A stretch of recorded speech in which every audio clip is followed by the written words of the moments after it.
السلام عليكم ورحمة الله، كيفكم اخواتي؟ ان شاء الله اموركم بخير. اليوم رح نتعرف على طريقة شوي الفروج المشوي بطنجرة النينجا، ونتعرف على اهم برنامج لشوي الفروج وكيف بيعمل هذا البرنامج، بالاضافة لبهارات الفروج المشوي كرمال يطلع الفروج اطيب من الفروج الجاهز ان شاء الله.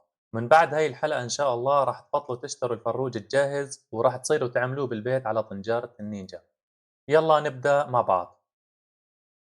هدول الأغراض يلي راح نحتاجهم اليوم لطبختنا ويلي هني: فروج حوالي الكيلو ونص وبيكون هيك منظف تنظيفة ماكنة وحلوة، ويلي هي ننقعه بمي تكون محطوط فيها خل وملح وحامض حوالي الساعتين تقريبا، وبعدها بنتركه بين العشر دقايق للربع ساعة لحتى يتصفى من المي على الآخر، وهيك بيكون جاهز للبهارات. نص كاسة زيت زيتون، ملعقتين كبار من اللبن، ملعقة كبيرة من دبس الفليفلة، وفي عالم بتضيف دبس بندورة بس أنا ما راح أضيف دبس بندورة مشان يضل لونه الأصلي، بالإضافة لثلاث أسنان من الثوم، ليمونة معصورة، وملعقة كبيرة من خل التفاح، بالإضافة لخلاط كرمال نخلط البهارات مع بعض. أما بالنسبة للبهارات فرح نحتاج ملعقتين صغار من الملح، ملعقة فلفل أبيض، ملعقة فليفلة حمراء، ملعقة من بهارات الدجاج، نص معلقة قرفة مطحونة، نص معلقة هيل، نص معلقة زنجبيل مطحون، معلقة من الكاري، وآخر شي معلقة من الكزبرة. ويلا نبدأ بخلط التتبيلة بالخلاط. نبدأ بإضافة الثوم 3 أسنان، منلحقهم بملعقة كبيرة من الخل، منضيف ملعقتين اللبن، وبعدها منضيف معلقة الفليفلة، ومنضيف الليمون المعصورة، وهلأ منضيف نص كاسة زيت زيتون. آخر شي بنضيف البهارات. بالنسبة للبهارات هاي البهارات يعني الأساسية لتتبيلة الفروج المشوي، ولكن في ناس بتضيف في ناس بتنقص حسب عاد الرغبة للبهارات وشو المفضل بالنسبة إلكن. بس بشكل عام حاولوا تستعملوا البهارات يكون لونها فاتح كرمال ما تغمق لون الفروج ويضل الفروج أشقر على أحمر مثل إحنا ما بدنا. آخر شي بنضيف نص كاسة مي فوق البهارات وبناخدهم على الخلاط تقريبا حوالي دقيقتين. وهلأ بنجيب الفروج إخواتي بنحطه بطش صغير وبنكت البهارات فوقه متل ما انكم شايفين، وما بننسى نعمل له كمان كم تنخيشة بالسكينة كرمال البهارات تدخل لجوات اللحم. بنبلش نعمل له مساج عاد بالبهارات، بنفركه منيح وبنحاول ندخل البهارات لتحت الجلد متل ما انكم شايفين ولقلبه كرمال اللحمة تتشرب البهارات 100%. وبعد ما خلصنا بنحطه بزبدية على قده وبنضيف البهارات فوقه، وإذا نقصنا مي بنضيف شوية مي معليش ما بيأثر كرمال نغم الفروج بمية البهارات قدر الإمكان مثل ما نكون شايفين. بنسكر الزبدية بكيس أو إذا مستعملين طنجرة بنسكرها وبنتركه بالبراد بين الساعة لثلاث ساعات. كل ما ضفنا وقت أكثر كل ما تشرب الفروج البهارات أكثر وطلعت نكهته أطيب وأزرق. وبرجع لكم بعد ساعة. وهلأ أخواتي رجعنا لكم بعد ساعة ولنشوف كيف راح نحطه بالطنجرة وعلى أي برنامج راح نشتغل اليوم. ومثل ما خبرتكم أخواتي إنه اليوم البرنامج اللي راح نشتغل عليه برنامج الشوي على الهواء والبخار، ولهيك راح نحتاج لثلاث ورقات من الغار، لنص ليمونة مقسومة شقفتين، وثلاث حبات من الهيل، ولعود قرفة، بالإضافة لثلاث أرباع الكاس من المي حوالي 200 ميلي. ويلا نشوف كيف راح نحط الفروج. أول شغلة بنصفي الفروج منيح من مية البهارات لأنه المي راح تكون داخلة جواته، فبنصفيه قدر الإمكان كرمال ما يضل بقلبه مي مثل ما انكم شايفين.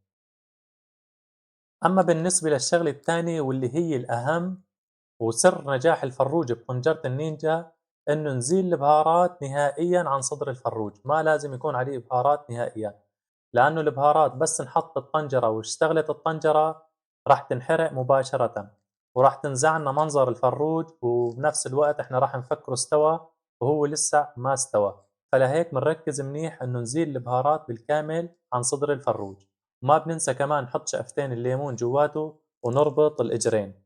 طبعًا إخواتي الليمون بيعطيه طراوة وطعمة طيبة للحم من جوا. وهيك إخواتي صار الفروج جاهز وحطيناه بالطنجرة، طبعًا بعد ما ضفنا المي والليمون و3 حبات هال وعود القرفة. وهلأ بنبدأ بتشغيل الجهاز. بنحط على النظام الثاني واللي هو نظام البخار. وبهذا البرنامج إخواتي الطنجرة راح تشوي بالبخار والحرارة مثل ما حكينا بالحلقة الأولى للتعرف على طنجرة النينجا. أما بالنسبة لشوي الفروج فبنقدر نشويه على برنامجين من هذا البرنامج، واللي هن برنامج ستيم ميلز. هذا البرنامج بيعطينا طراوة أكثر وأرمشة للفروج، ولكن أنا اليوم راح استعمل البرنامج الثاني واللي هو برنامج ستيم فراي. وهذا البرنامج شوي على الهواء والبخار. ليش اخترت هذا البرنامج؟ اخترت هذا البرنامج لأنه بيطالع الفروج أنشف شوي، ما بدي إياه يكون فيه عصارة كتير، فلهيك اخترت هذا البرنامج. أما إذا بدكم إياه يكون فيه عصارة أكتر ويكون قلبه أطرى أكتر فاختاروا البرنامج الأول ستيم ميلز. بالنسبة للوقت والمعايير البرنامجين نفس الشيء، ولكن بس الفرق بالشوي إنه البرنامج الأول بخليه شويه أقل شوي، بينما البرنامج الثاني فراح يكون شويه أكتر وراح يكون اللحمة أنشف. فإذا بدكم الفروج يطلع مثل لما بتجيبوه من المحل أنا بنصحكم تستعملوا البرنامج الثاني. إذا حطينا على النظام الثاني درجة الحرارة بدنا إياها 180 درجة، الوقت بدنا إياه 40 دقيقة. النظام الثاني درجة الحرارة 180 40 دقيقة. نظام الشوي بالهواء والبخار. وهيك أمورنا جاهزة وبنعطي ستارت. وهلأ راح تسخن المي وتبدأ عاد البرنامج. نرجع لكم بس تبلش. وهلأ أخواتي صار دقيقتين مبلشة مثل ما انكم شايفين، وراح نحكي شوي على مبدأ عمل النظام الثاني نظام البخار والشوي. مثل ما انكم شايفين صوت المروحة عالي شوي، فراح ألغي صوت الطنجرة كرمال نفهم كيف بيشتغل النظام الثاني. بالنسبة للنظام الثاني قلنا بفيديو سابق انه لازم ما نفتح الغطاء بهذا البرنامج، ولكن اخواتي راح لكم بالضبط كيف بيشتغل هذا البرنامج وكيف راح نتعامل معه. بالنسبة لهذا البرنامج أول ما تشتغل الطنجرة، فرضا هلا احنا حاطين 40 دقيقة، أول 20 دقيقة راح تشتغل الطنجرة بس على البخار، وبعدين راح تنتقل على نظام الشوي بالهواء مثل كأنه حاطين على النظام الأول وحاطين على نظام الشوي بالهواء. كيف بنعرف إنه هي هلأ عم تطبخ على البخار؟ من البخار اللي عم يتصاعد من الطنجرة، طول ما إنه البخار عم يطلع من الطنجرة فهي عم تطبخ على البخار، وبس خلصت تطالع بخار فمعناته هي انتقلت على مرحلة الشوي بالهواء. وبهي المرحلة إحنا بنقدر نفتح الطنجرة ونتأكد من الطبخة ونشوف شو عم يصير. وشغلة مهمة جدًا إخواتي نركزوا على المي اللي بتحطوها أثناء عمل نظام البخار. بشكل عام النظام التاني نظام البخار اتأكدوا من المي اللي عم تحطوها، وخاص بعملية الشوي، لأنه زيادة المي ما عاد بتخلي الفروج أو اللحمة اللي حاطينها تتحمر أو إنه تنشوي، ونقصان المي بيوقف هذا البرنامج كمان ما عاد بيخليه يشتغل البخار. فكمية المي مهمة جدًا، وانتبهوا لكمية المي. متل ما قلت لكم اليوم استعملنا 200 ميلي من المي، يعني 3/4 الكاس، 3/4 كاسة الشراب. وبالنسبة للأشخاص اللي راح يسألوني ليش ما استعملت ميزان الحرارة، ميزان الحرارة اليوم ما استعملته كرمال المتابعين اللي عندهم طنجرة نينجا 12 ب1 يلي ما بيجي فيها ميزان الحرارة، فأنا استعملت طريقة عامة اليوم، وإن شاء الله بالمستقبل راح صور لكم حلقة جديدة ونستعمل فيها ميزان الحرارة اللي بيجي بالطنجرة 14 ب1. وهلأ مثل ما انكم شايفين اخواتي لسه بدها 8 دقايق وأنا لحد الآن ما فتحتها. هلأ بنفتحها وبنستبعد الفروج كيف صار، وتشوفوا لي على هالمنظر ما أحلاه. هذا اللون اللي إحنا بدنا إياه. وهلأ بنترك الطنجرة 8 دقايق لحتى تخلص، وبس خلصت بقلكن بعدها شو لازم نعمل. لسه بدها 10 ثواني خليها تخلص ونشوف كيف النتيجة.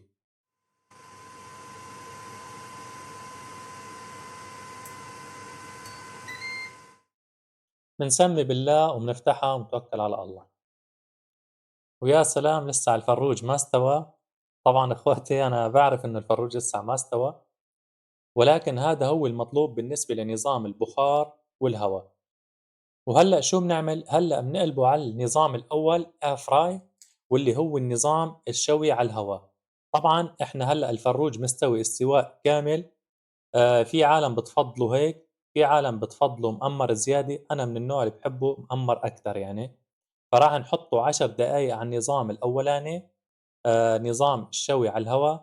وإذا أنتم بتحبّوا إنه يكون مأمّر أكتر تعطوه زيادة أكتر، وإذا بدكن تعطوه أقل، يعني حسب أنتم شو بتفضّلوا، ولكن بتضلّوا مراقبينه على النظام الأول بحيث إنه ما ينحرق الفروج. ومعلومة مهمة إخواتي، بعد ما نخلص من النظام الثاني نظام البخار والشوي وبدنا ننقل على النظام الأول، لازم نفضي الطنجرة، لازم تكون الطنجرة فاضية. إذًا على النظام الأول درجة الحرارة 200، الوقت 10، البرنامج air fry، برنامج الشوي على الهوا، وهيك بنكون جاهزين وبنبدأ بتشغيل الجهاز. طبعًا أخواتي بتجهزوا طاسة زيت زيتون وفرشاية، كل دقيقتين تقريبًا بنعمل له تسقاية بالزيت كرمال يتأمر ويتحمر على كيفنا.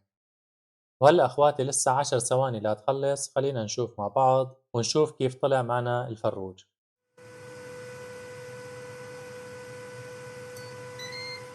بنسمي بسم الله ونشوف النتيجة. شوفوا لي إخواتي على هالفروج كيف أحمر على أشقر، وهذا هو أنا اللي بدي إياه المطلوب بالنسبة إلي. خليني صبه وظبطه وفرجيكم النتائج النهائية. شوفوا لي إخواتي على هالمنظر اللي ما برحم. طبعا مع الفروج إجباري البطاطا والسلطة هاي الخاصة بالمشاوي مع شوية مخلل ومحمرة وكاسة عيران، ويلا نجرب لأنه إخواتي أنا ما عاد أقدر قاوم، بس شوف الأكل مباشرة بدي دوق.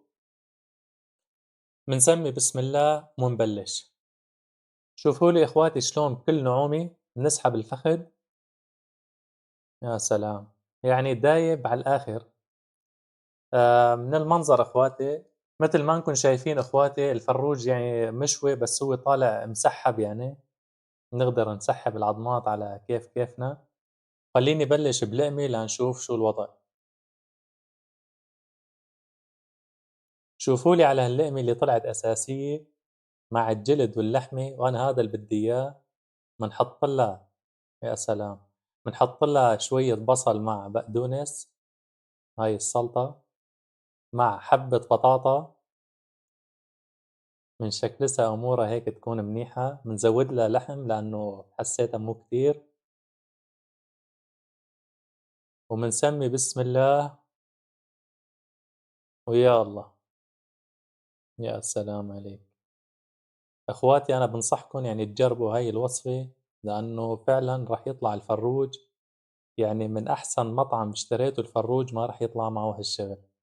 جربوها وعلى مسؤوليتي. هات لنشوف شو وضع الصدر. يا عيني عليك.